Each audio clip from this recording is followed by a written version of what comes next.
Oh my gosh. So speaking of Heartstopper, there's this whole thing going on right now with Chat GPT and AI and, people asking questions and trying to get answers and things like that. And some of the different Yeah. AI models are a little bit more, Yes. should we say, accurate than others, right? Some of Yes. them have access to maybe more data than others. Well, I decided to ask Google Bard a question about Heartstopper. I wanted to find out just, in preparation for this, as we were kind of talking about villains, I said, hey, Google Bard, uh, who would you define as a villain or villains in Heartstopper? And I did first ask it if it was familiar with Heartstopper, and it said, "Oh yes, Heartstopper is a webcomic and later a TV show that was written and created by Alice Oseman." And I was like, "Okay, cool. We're in the same ballpark here, so I can ask this question, right?" Yeah. Yeah. Okay, so that's it. Who would you define as the villain or villains in Heartstopper? And this is what it said. I'm just going to read the quote because it's funny. There is no one villain in Heartstopper. The story is about the power of love and friendship to overcome prejudice and bullying. The characters who are often seen as villains are actually just people who are struggling with their own issues. For example, Ben Hope is a popular rugby player who bullies Charlie because he's gay. However, Ben is also struggling with his own sexuality and is afraid to come out. In the end, Ben realizes that he was wrong to bully Charlie and apologizes. The real villains in Heartstopper are the people who are afraid of love and acceptance. They are the ones who spread hate and violence. But the story shows that love and friendship can always triumph over hate. Okay, there's so much to unpack there. I don't even know where to start. Does Ben even play rugby? No. Yeah. Okay, so that's number one. That's wrong. I mean, okay, I will give it this much, that it is right in the sense that by definition of villain, they're not too bad. And yes, they're struggling with their own issues. Ben even says as much.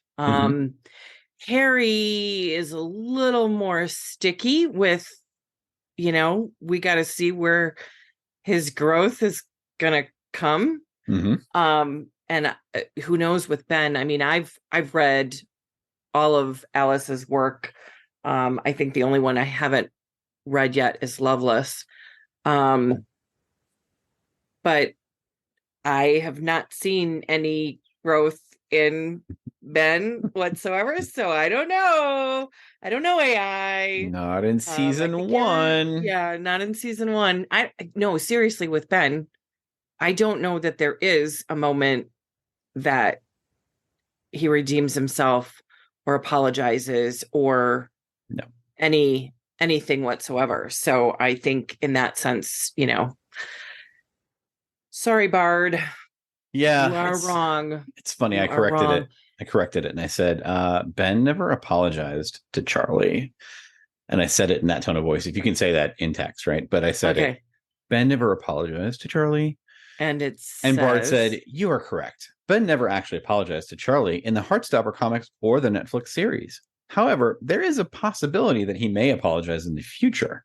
In the comics, Ben's character arc is one of self-discovery and acceptance. He eventually comes to terms with his sexuality and starts to date a boy. It is possible that he may eventually reach out to Charlie and apologize for the way he treated him in the past. Whether or not Ben apologizes to Charlie is ultimately up to Alice Oseman, the creator of Heartstopper. No shit. Okay. However, I think it would be a powerful moment if he did. It would show that even people who have hurt us can change and grow. It would also be a reminder that love and forgiveness are always possible. Okay. I'm going to pause for a second because I really need to say this. First hard eye roll. Anyway. Every single person listening to this, every single writer out there, this is exactly why AI will never replace people. It cannot critically think. It thinks that eventually Ben is going to come to terms with his sexuality and date a boy. We don't even know what Ben's sexuality is. That's right. Is he just experimenting? Is he bi? Will he discover he's pan? I mean, there's infinite possibilities, and there's arguments that can be made in different books outside of the web content. So I'm speaking specifically of Solitaire that Ben appears in. I actually don't recall if he appears in Nick and Charlie. I'd actually have to go, and page through that and see if he appears in there. But honestly, I don't recall Ben ever redeeming himself in any way, shape, or form. And I think he actually buries himself even more. I mean, AI in its simplistic terms, yes, it's up to Alice Oseman because she wrote it and she would write anything in the future. I mean, how simplistic can you get? Yeah. And again, explaining that, the power of the message. Okay, again, that all depends on how it's written. And even AI cannot predict how something is written. I mean, there has been numerous books, movie, TV, where they could have taken it in this grand, powerful direction, but ultimately the writers chose not to. And I would actually argue that AI writing anything wouldn't know what power is, because the one thing that AI so far has not accomplished is feeling emotion. It does not feel. So, if you can't feel, how can you connect? And if you can't feel and you can't connect, you can never find your audience because you can't connect. And that's what writers do. They connect to their reader. There is not one person listening to this podcast that has not, experienced that connection while reading. It is the sole reason we do it. Watching TV, watching movies, listening to music, we connect to the artist who made that thing because it made us feel something, feel joy, feel sadness, feel like we were being seen, we were being heard, we were, again, understood. Yes. And I'm not sure that AI will ever get there. I know that while we're recording this podcast, this specific episode, the WGA is still on strike. And, everything that they have put in their, list of wants, AI being one of them, they have a right to worry about it in the sense where, oh, yes, I could see studio execs going, let's have AI write a screenplay. Please no. But I absolutely have 100% full confidence that might work initially. Get lucky. Get somebody that gets in there that can work with the AI script and make it better. But that's still a person. I don't have confidence in AI to write something that people are going to connect to. 100%. I think AI has its uses. I think, hey, writing a manual, because even as a writer, I don't think, even if it were the last job on earth, I don't think I could do it, because it's just, my brain needs not boredom. It's right brain versus left brain. Yes, exactly. And so far, AI. Sorry, you got a lot of work to do, my friends. Yeah. All right. Interesting. We'll give it.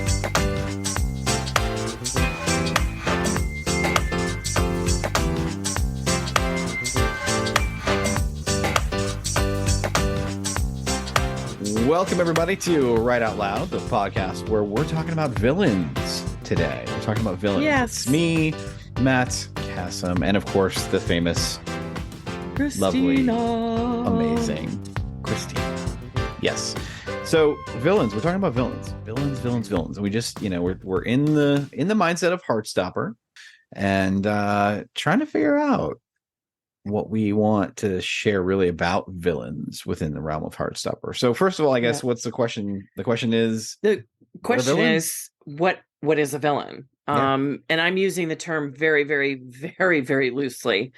Rather than just using the terms, protagonist and antagonist. Mm-hmm. Those things, are very general, very up to interpretation. Exactly. Mm-hmm. So I'm using villains in place of antagonist, and villain to mean someone who is going to bring another element to the characters that already exist. So we can talk about villains are there for a purpose. Mm-hmm. They have a utility. They are a tool in storytelling. I will say I am in complete 100% agreement with Stephen King on a villain, on his way he looks at a villain is, they're the hero of their own story. Sure. So let's take either of our Heartstopper villains, Ben and Harry, Mm-hmm. and put them in that same light. Yes, they are the heroes of their own story. They don't see things the way Charlie, Nick, and the rest of the group see them. So they're bringing, a different point of view. But they are also a tool in the storytelling of Heartstopper itself. And that's the stuff that we're going to focus on. I like that. Just for a second, let's chase that little rabbit hole for a second and think about Ben being the hero of his own story. What do you think his perspective of really what went down here in season 1? What do you think how would he tell the story if it were up to him to, he's telling his friends what happened to him? Yeah. So trying to just use season 1, I don't see really any growth in him. He is the reason he sees himself, of course, as the hero of his own story is because he's very egotistical in the sense where he does not see what he is doing as harmful or hurtful. Sure. And he really can't understand why Charlie wouldn't pick him. Mm-hmm. That is most seen in the scene after the movie theater. The thing is, with Ben, I don't feel that there are enough clues to even say that he was liking Charlie for Charlie. Like, I think there is this aspect of Ben that wants to explore the feelings he's feeling, but be in total control of it. Mm-hmm. And the thing is, with relationships, with any relationships, there are two people. Mm-hmm. And Ben is only thinking in terms of one person, and that's himself. Yeah. It's interesting. I think about Ben telling his side of the story, and I think he would be, to your point, a little bit flabbergasted that Charlie didn't want to deal with that, right? Or wouldn't give him space and wouldn't give him time. And because I think honestly, in Ben's head, he's like, you've been through this. You know what this is like. Like you weren't always ready to just be out there. And I need my time. Like you had your time. Why can't I have my time? But I do think there's that. I think there's also an element of he sees Charlie as someone who he can manipulate and kind of control to allow him to experiment. But then also, if it were to get a little bit dangerous for him, I think he truly feels like he could control it. And Charlie.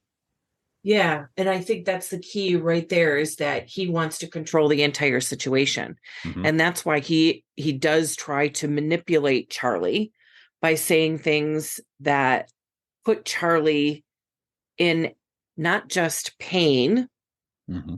but shame, and put him down. Mm-hmm. And that is about control. Absolutely. When he says to Charlie, oh God, what is the act? I didn't really like you anyway. I just felt sorry for you.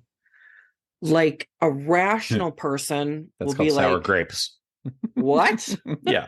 Like, how is that anything Yep. doing anything for you or me if you're just there because you feel sorry for me? But because Charlie is very vulnerable, and we will discover in next season that there's another element, trying to stay spoiler free here, that helps send him down, that rabbit hole. Sure. So he does that in order to control him, because you can't say something like that and expect someone to respond and say, oh, you're right, I'll get back together with you. I mean, Yep. I don't know what he expected at that point, other than Ben was already feeling something. Mm-hmm. I don't know that we can actually name what he was feeling, because, again, it wasn't the rejection of, oh, Charlie rejected me. It was Right. more, someone rejected me. Lust. And why would somebody reject me? Because I'm perfect, right? Right. So that's what I mean by his ego. His ego tends to be, the I do think it leading was factor. just lust as well. I think he was using it as an outlet for himself. I don't think he actually had real feelings for Charlie. And again, I think he looked at Charlie as an easy outlet that he could control and manipulate. Right. Yes. Right. Like that was And for I him. also, Like, added to that, it was a way for him to explore without consequences. 100%. I was just thinking that. I was like, this is a way for him, because it's so I don't know if you've seen the show on Apple TV Plus, not a sponsor, Shrinking. Okay. But there's a comment that one of the characters makes as she's sleeping with one of the other characters, and she calls him Safe Dick. And it was like, they can do it and not get attached and not have any, consequences. And I think that's what he really, I mean, truly, I think that's what he really thought about Charlie. It was like, this is how I can get off and not have to worry about it, because he's not going to get me in trouble. Right. Because he has just as much to lose as I do, because you know who I am. I'm Ben. Like, I mean, I've got a whole, swath of people that are at my back and worship me. Yeah. So, and that's actually one of the things that I was saying earlier, is that villains are used as tools. That in particular is the tool of highlighting certain things. You're trying to highlight certain things about characters, so you use the villain to do that.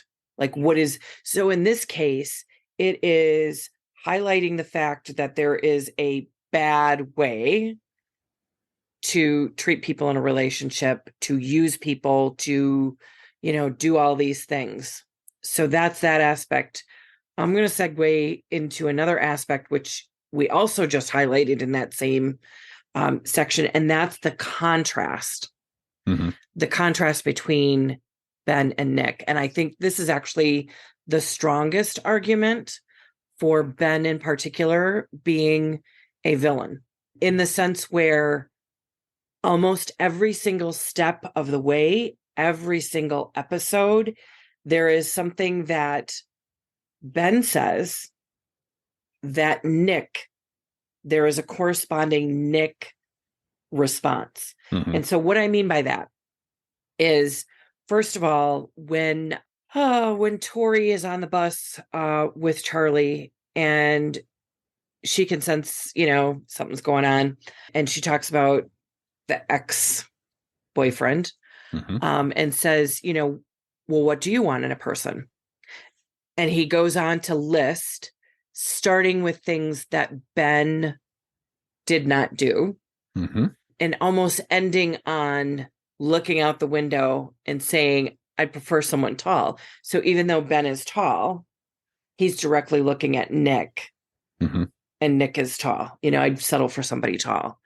So there's that contrast. And in fact, the story goes on to show that Nick fits every single one of those, what do you want, in someone.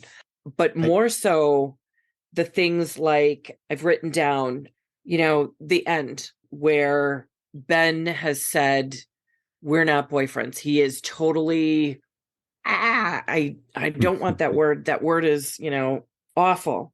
Yep. To the end scene being, Nick shouting, literally shouting, "You're my boyfriend. I'm your boyfriend. We're boyfriends," out to the, wider world. Sure.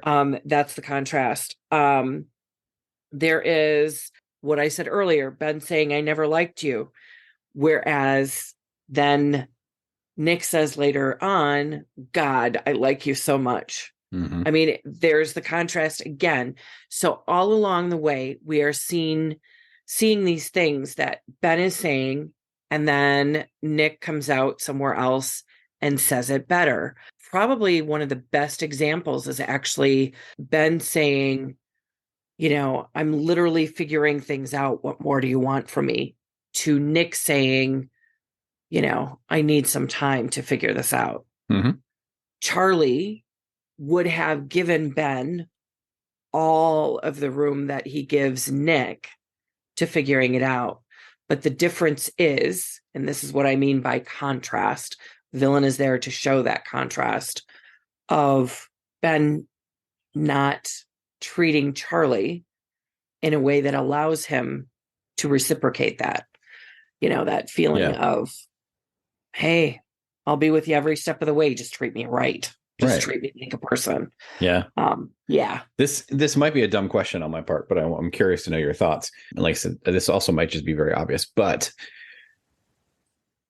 I think the contrast piece is really powerful in particular because I think it actually does amplify all of the good things of I'm going to call Nick the hero, right? He's not really the hero, but he kind of is. It amplifies it because if you think about, like, if you just take Ben out entirely, and you just follow the same trajectory with Nick that happened, right? The whole flirtatious, getting to know each other, building up, saying all sweet things. I feel like it would just be kind of boring because they'd be like, "Oh yeah, they're very nice people. They got together, they got to know each other, cool, they fell in love, yay." And that brings me to another tool. And the last one we'll talk about today with the villains is conflict. Villains are there for a purpose of conflict. Mm-hmm. And they're great conflict for external conflict. So in romances, and essentially this is centered around the romance, most people think, "Oh, okay, it's a romance. I have to have conflict between the couple." So in this case, Charlie and Nick. But that's not always the best way to show a love story, because that puts all of the pressure on the writer to come up with all these reasons why this couple can't be together. And how boring is that? Or how predictable is that?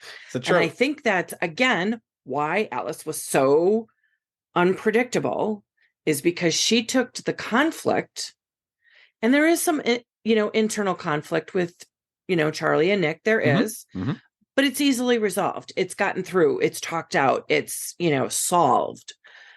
The external conflict of Ben and Harry allow the relationship itself between Nick and Charlie to build. And I have said this numerous times to my clients. Sometimes it's really great to see how a couple is a team and faces the world. Because what more does a person want in a relationship than someone who's going to have their back? Someone to face problems with, someone to have on your team, on your side. Life is hard. And that's what people read stories like this, romances, for, is that validation that there are people out there that we can be on the same side, that we can have stuff in common with, that we can trust, and you can only have that if you have an external conflict in your story. So am I saying that you only ever have external conflicts and no internal? No. Alice had the perfect balance of it. There were things that were an internal conflict with Charlie and Nick, but they were easily resolved. Mm-hmm. They were solvable. They were things that needed some attention. They gave it to him and it was solved. Clearest point, and one of my all-time favorite scenes is the last episode when, or is it the second to last? Oh, I think it's the second to last because it's toward the end, where Nick and Charlie are passing in the hall, and Nick says, "Do you want to get lunch?" And Charlie's like, "Nope, can't do it." The look on Nick's face, you know, I mean, man, Yeah. the look on his face is just devastation. But Nick pulls up his big boy pants and decides to do something about it. Okay, this is a problem. And so I think there's, you know, a scene where Charlie is picking up his, what do they call him? Bib, you know, for the games. Oh, And right. Yeah. yeah. And Nick is like, "Oh, there he is. Let me go talk to him." And then Charlie leaves. And, you know, so Nick has tried to, you know, pin Charlie down so they can talk about this. And then So it's to like, speak. yeah, so to speak. And then it comes down to Nick is out on the field and like he realizes that Charlie is not there playing the game with him, not playing rugby. He's not on his team. He's not. So got to go figure this out. And for someone who was not ready to come to terms with being out up until that point, scared of it a little, for him to drop everything literally and throw the ball to the coach and be seen with Charlie, be seen grabbing Charlie's hand. You know, Charlie later remarks, "Oh, we're in the corridor," you know, and he's like, Nick is like, "Yeah, so what?" Again, that is, you know, what you're talking about when you're talking about obstacles that are internal conflicts, you know, versus the external conflicts. Sure. So you've got to have both. Do you think that it was easier than too for the conflicts that did come up between Nick and Charlie? Do you think it was easier for them to resolve those conflicts because, especially on Charlie's side, he sort of had this contrast with what it was like to be with Ben, and gave him maybe a little bit more of an incentive to work it out because he was like, you know, oh, it's nothing, like this is bad, but it's nothing compared to what I dealt with Ben. I'm not ready to fully commit and say yes, simply because I don't actually think Ben was a huge factor anymore, because it was really about Nick becoming comfortable enough to, first of all, come out to his mom, knowing that he doesn't care who knows anymore. Sure.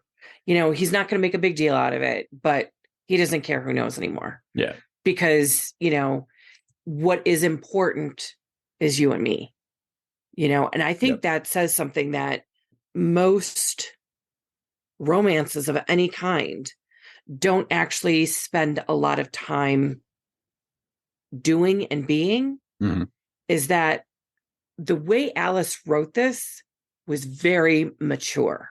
You know, I don't know as a teenager that I would have been as mature as Nick is being, but that's not to say that somebody wouldn't, because, you know, this is totally taking a different turn, but honestly, it comes down to the way that Nick was raised. Sure. Nick was raised to be a good and kind person. I also think he, more than anyone, and his mother, recognized that Charlie was something special because of the way Nick acted around him. And the idea that you can meet someone and know that there's something super solid, like, you know, that person, Sure. like you feel immediately comfortable with that person. You know, I can say just a handful of times in my life has that happened, where, I mean, I can remember you and I talking the first time, knowing everything that I know now, thinking about that first conversation. It was natural. Everything was natural. It was like we were already old friends. Sure. You know, that happened with my best friend as well. The first time we met, it was like, oh, I know you. We've been friends, you know, many lifetimes before. Sure. And I think there was some of that recognition in Nick for when he met Charlie, that this was somebody special. He didn't know why, maybe at first. And then when he started to feel things that, you know, maybe perhaps he only felt for girls prior. Yep. But he knew that there was something special about Charlie. And I think that's why he was able to make the more mature decisions, because I think he, as a character, knew himself. The way Alice wrote him was someone who knows themselves enough to say, okay, I'm going to explore this. Yeah. And I'm going to feel this, and I'm going to be who I am. Yep. So. Absolutely. But again, you have that element of seeing it that way because you have Ben as contrast.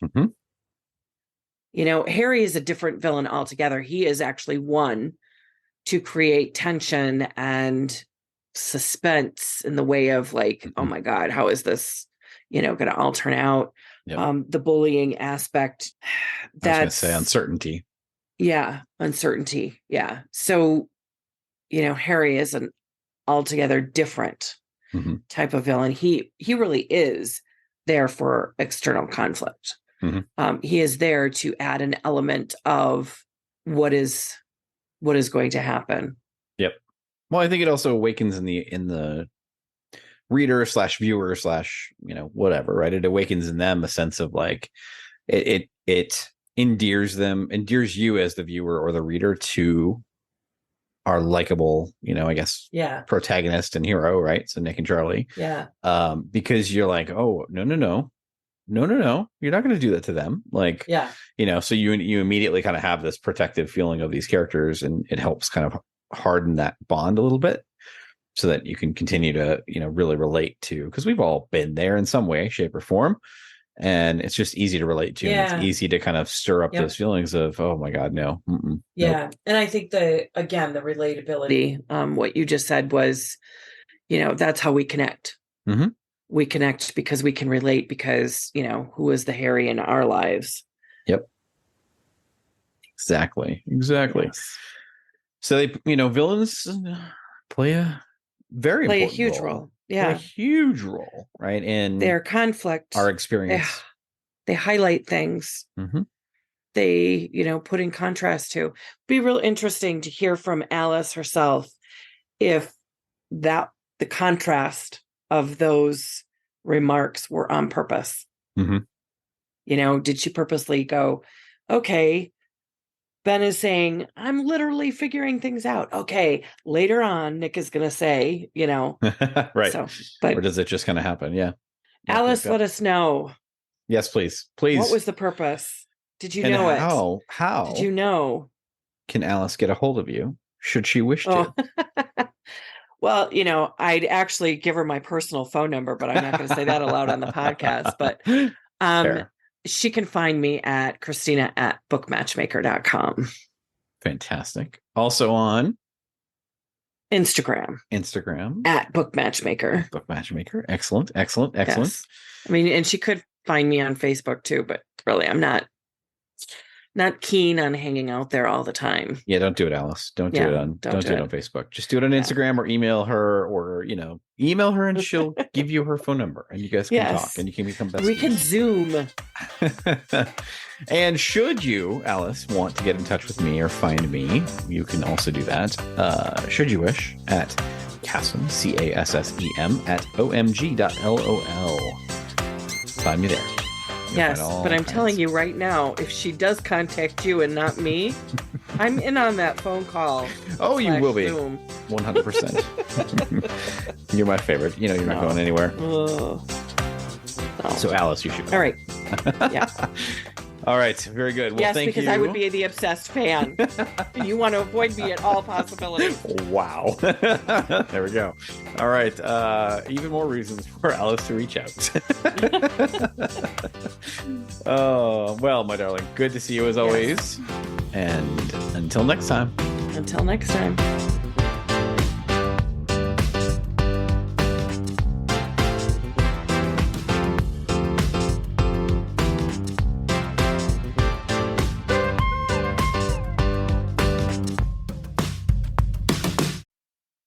Hey, thanks so much for listening to the podcast.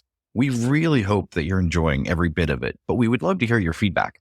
Drop us an email either to matt@writeoutloudpod.com or christina@bookmatchmaker.com. We would love to hear your thoughts. What's working, what's not working, and what do you want to hear more of? Thanks so much. We really appreciate it.